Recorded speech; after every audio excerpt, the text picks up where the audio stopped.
له هغې وروسته عیسی نور 2 شاګردان وټاکل او هغوی 2 تنه د خپل ځان نه مخکې هر ښار او کلي ته چې غوښتل یې هلته لاړ شي ولېږل. هغوی ته وویل فصل ډېر دی خو مزدوران لږ دي، نو تاسو د فصل د خاوند څخه وغواړئ چې د حاصلاتو د راټولولو دپاره نور مزدوران راولېږي. لاړ شئ، خو ګورئ زه تاسو لکه د وریو په شان د لیوانو منځ ته لیږم. د ځان سره د پیسو کڅوړه یا خورجین او یا څپلۍ مه وړئ او په لاره کې د چا سره خبرې مه کوئ.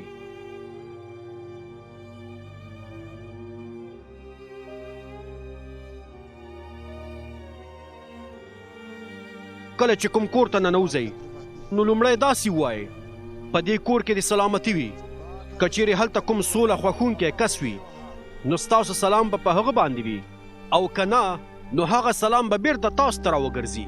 په هماغه کور کې پاتې شئ او هغوی چې هر څه درکوي ویې خورئ او ویې څکئ، ځکه چې مزدور د خپلې مزدورۍ حقدار دی.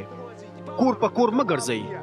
کله چې تاسو کوم ښار ته ننوځئ او هغوی درته هرکلی ووایي نو څه چې ستاسو په مخ کې کېښودل هغه وخورئ.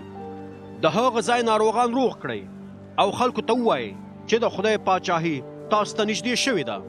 خو کله چې تاسو کوم ښار ته ورننوځئ او هغوی درته هرکلی ونه وایي نو د هغه ښار کوڅو ته وځئ او ووایئ موږ به ستاسو د ښار خاورې هم چې زموږ په پښو باندې پرېوتې دي وڅنډو، او دا به ستاسو په خلاف شاهدي ورکوي. خو په دې پوه شئ چې د خدای پاچاهي نږدې شوې ده.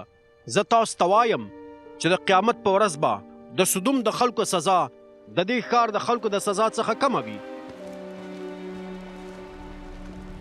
افسوس دی وي پتا ای د خورزین ښاره، افسوس دی وي پتا ای د بیت سیدا ښاره، ځکه که چیرې دا معجزې چې په تاسو کې وښودل شوې که هغه په سور او سیدون کې ښودل شوې وای نو هغوی به ډېر پخوا د ویر کالي اغوستي وای، په خپلو سرونو باندې به ایرې بادولې او توبه به یې ویستلې وای.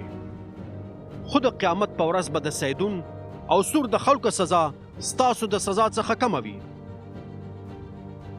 خو ای کپرناهمه تا غوښتل چې اسمان ته پورته کړی شي خو ته به دوزخ ته وغورځول شي. عیسی خپلو شاګردانو ته وویل څوک چې ستاسو خبرو ته غوږ نیسي هغوی زما خبرو ته غوږ نیسي. څوک چې تاسې نه مني هغوی ما نه مني، او څوک چې ما نه مني نو هغه څوک نه مني چې زه یې رالیږلی یم.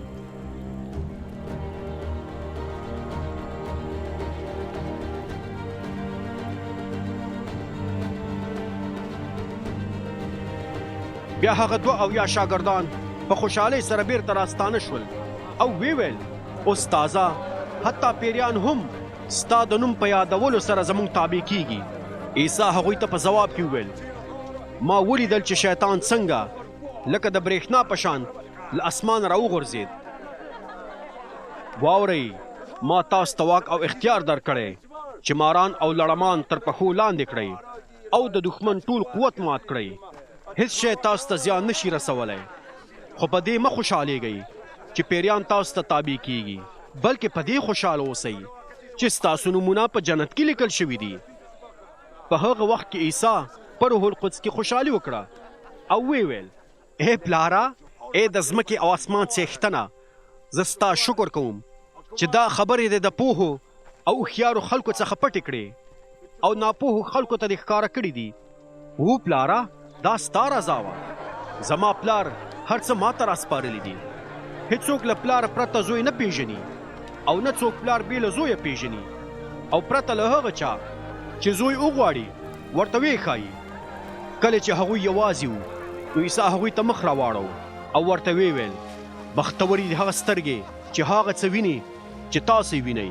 زه تاسو ته وایم چې ډېرو پیغمبرانو او پاچاهانو دا ارمان درلود چې هغه څه وویني چې تاسو یې وینئ خو ویې نه لیدل، او هغه څه واوري چې تاسو یې اورئ خو هغوی وانه اورېدل.